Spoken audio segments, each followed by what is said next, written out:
শিবাসঙ্গন কোনটা? পৃথিবীর প্রথম পঞ্চায়েত অফিস শিবাসঙ্গন। আজকে 2024 সালে এপ্রিল মাসে দাঁড়িয়ে দুয়ারে সরকার। কি সব মানুষ তো সরকারের ঘরে যেতে পারে না, দুয়ারে এসে পড়েছে। কার কই দরকার? দুয়ারে সরকার। 538 বছর আগে দুয়ারে ভগবান মানুষের ঘরে চলে গিয়েছে। কলিযুগের জীবের এত বড় সৌভাগ্য, আমাদের জন্য নাম করছে স্বয়ং মহাপ্রভু। যতগুলো যুগ গিয়েছে, সত্য ত্রেতা দাপর, সব যুগে ডাক্তারের কাছে রুগী ছুটে গেছে। কলিযুগের মাটিতে রুগী ঘরে থাকলো, ডাক্তার রুগীর ঘরে ছুটে গেল। তোমাদের কিসে কষ্ট আমায় বলো? কি ছেলে মেয়েগুলো ফাঁকি দেয় তো, বড্ড ফাঁকি, পড়াশুনো করতে চায়নি মোটে। সরকার কি ঠিক করেছে? বলে ওরা ফাঁকি যখন দিচ্ছে, পড়াশুনো যখন করছে নি, একটা করে ডিম দিলে কেমন হয় সকালবেলা? ছেলের নাক দিয়ে শিকন পড়ছে, বাবা বলতে পারেনি, ওর মা ওকে কোলে নিয়ে যাচ্ছে। আমি গান থেকে কি গো কাকিমা কোথায় যাচ্ছ? বলে ডিমটা নিয়ে আসি। তোমার ছেলেকে ডিম খায়? বলে না না, ওকে অর্ধেক দেবো, বাকিটা আমি খাবো। তোমার জন্য তো ডিম নয়, ডিম তো তোমার ছেলের জন্য। বলে না, সরকার দিলে কি ছেড়ে দেবো? চলে গেল, চলে গেল। কেউ কেউ চিন্তা করছে শুধু ডিম দিলে হবে নি, একটু খিচুড়ি দিলে কেমন হয়? Mid day meal, mid day meal, খিচুড়ি সব দাও। এরপরে মায়েরা প্রতিবাদ করলো, তাহলে আমাদের ছেলে মেয়েরা 5, 6, 7, 8-এ পড়ে, ওদের কি হবে? সরকার বলল স্কুলে বই দাও আর না দাও একটা করে কাশি দিয়ে দেবে। ভাত দেবো, সোয়াবিনের তরকারি দেবো, মুসুরির ডাল দেবো। হ্যাঁ, আমার কাকিমা চাকরি করে তো ICDS। বাবা, ছাত্র এসেছে 20টা, ডিম বসিয়েছে 50টা, বই নিয়ে আসছে 30টা বেশি। কি ব্যাপার? হ্যাঁ, আমাকে বলছে নিজে বাঁচলে বাপের নাম। তুমি মা হয়ে ছেলের মুখ থেকে খাবার কেড়ে খাচ্ছ, তুমি কেমন মা হো? হ্যাঁ, বলে না, শুধু কি ডিম নাকি, রান্না হলে সবজিও বই নিয়ে আছি, বাড়িতে রান্না করতে হবে না, তুমি ভাতটা ফুটে নেবো, ব্যাস হয়ে গেল। মনে রাখবেন, মানসিকতা যদি পরিশুদ্ধ না হয়, কর্ম তোমার ভালো হলে ভাগ্য তোমার দাসী, হৃদয় তোমার ভালো হলে ঘরেই মথুরা কাশী। তোমাকে ছুটে যেতে হবে না। যে আসতে যে সমস্ত মেয়েরা পড়াশুনো করছো, মাধ্যমিক, উচ্চ মাধ্যমিক, BA, MA, PhD, masters, doctorate করছো, আমার কথায় কেউ দুঃখ পাবে না যদি কেউ থেকে থাকো। তুমি কি ভাবছো? তুমি পাড়ার মোড়ে গিয়ে, পাড়ার মন্দিরে গিয়ে নিজের গায়ের থেকে জামাটা অর্ধেকটা নামিয়ে রিলস ভিডিও বানালে, সেই তুমি পাড়ার মধ্যে দিয়ে যখন হেঁটে যাও, তুমি কি ভাবছো পাড়ার যারা চ্যাংড়া তারা তোমায় সম্মান করবে? কোনোদিন করবে না। তুমি তোমার অসম্মানের জন্য নিজে দায়ী।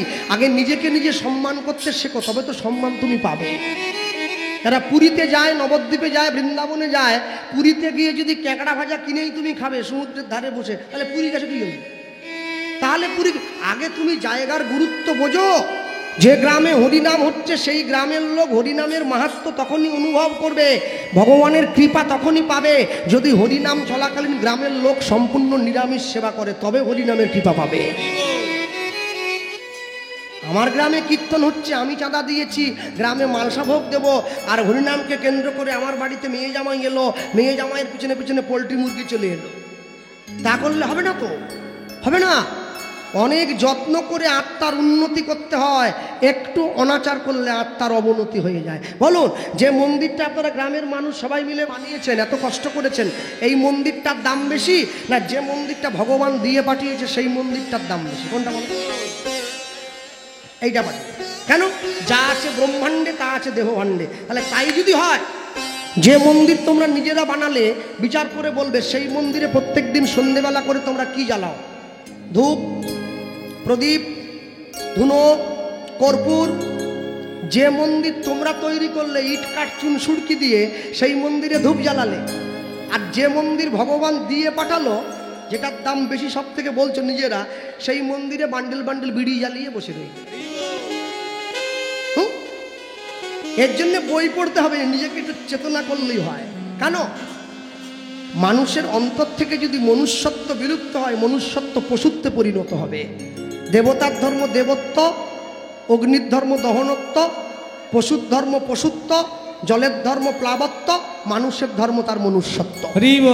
হ্যাঁ, মনে রাখবেন, মানুষ যদি মনুষ্যত্ববিহীন হয়ে যায়, তাকে মানুষের পর্যায়ে ফেলা যাবে না। দেখতে তো সবাই মানুষের মতো। রবীন্দ্রনাথ ঠাকুর বলেছিলেন, মানুষ সবার ঘরে জন্মায়, মনুষ্যত্ব সবার ঘরে জন্মাবে না। ছেলেটা ছুটতে ছুটতে এসে দাঁড়িয়ে পড়েছে কোথায়? শিবাসনবনের দরজায়।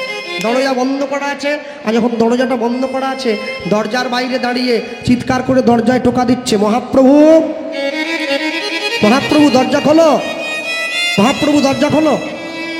এক পা দুপা করে গিয়ে দরজাটা খুলে দিয়েছে। শিবাস পণ্ডিত দেখছে ছেলে একটা দাঁড়িয়ে আছে। একই রে, কি নাম তো? ছেলেটা বলছে আমার নাম পরে বলবো, আগে বলো তুমি কে? তুমি তো গৌর নও, তুমি বুড়ো হয়ে গেছো, বড় দাঁড়িয়ে আছে তোমার, তুমি কে? বলে আমার নাম শিবাস, আমি হরিনাম সংকীর্তনের দল ম্যানেজার। ও তুমি তাহলে মালিক নও, তুমি ম্যানেজার।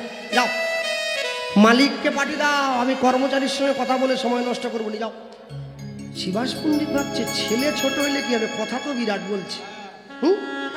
হাত ধরে ঘরে নিয়ে গেছে, মহাপ্রভুর সামনে বসিয়ে দিয়েছে। প্রভু এই ছেলেটা দরজার বাইরে দাঁড়িয়ে তোমার নাম ধরে ডাকছিল, এই ছেলেটা বসেছিল তোমার নাম ধরে ডাকছে। মহাপ্রভু বলছে খোকা তুমি কি জানো না, কারণ নাম ধরে ডাকে, ডাকতে নেই, সম্মান দিতে হয়। ছেলেটা উত্তর দিচ্ছে প্রভু যারা তোমায় রেডিমেড ভালোবাসে তারা তোমায় ভয় পাবে, কিন্তু আমি তোমায় পাকাপাকি ভালোবাসি, আমি তোমায় ভয় পাবো না। পৃথিবীর সব থেকে বড় পাগলখানা কোথায় আছে জানো? রাঁচি নয়, বৃন্দাবন। বৃন্দাবনে আমরা গিয়ে দর্শন করেছি। সব পাগল, পাগল না হলে 21 কিলোমিটার গিরি গোবর্ধন কেউ পায়ে হাঁটে নাকি? খালি পায়ে সব পাগল সব। হ্যাঁ, আবার এমনও লোক দেখছি সে 84 কোর্স বৃন্দাবন নাকি পায়ে হেঁটে পরিক্রমা করছে, 220 কিলোমিটার। এদের মাথা একদম খারাপ হয়ে গেছে রে, এরা একবারে নিজ্ঞাত পাগল এরা। ছি ছি ছি ছি। তারপরে মনে পড়ে গেল আমার দাদুর কথাটা, বুড়ো বয়সে বসে খেতে চাইলে যৌবন বয়সে খাটো, জীবনে বেশি দিন বেঁচে থাকতে চাইলে ভোরবেলা উঠে হাঁটো। দাদু বলে গিয়েছে, মনে রাখবে সব সময়ের জন্য। পৃথিবীর সব থেকে বড় পাগলের ডাক্তারকে? শ্রীমতী রাধা ঠাকুরানী, যে মন্দিরে বসে আছে। যে তার চরণে বেশি বেশি করে পাগল, সে যা গিয়েছে আর সংসারে ফিরে আসেনি। আর যে আমাদের মতো একটু কম কম পাগল, যায় 7-8 দিন থাকে, আবার বাড়ি চলে আসে। বাড়িটা কি হচ্ছে কি জানি বাবা, পিছন দিকের দরজাটা দিলাম না খোলা আছে, চলে আসলো ঘুরে। হ্যাঁ, পাগল মানে কি ভাবছেন আমি মাথা খারাপের কথা বলছি? না না, সে কথা বলিনি। পাগল মানে তাকে পাওয়ার পর যারা গলে গিয়েছে তারাই তো পাগল।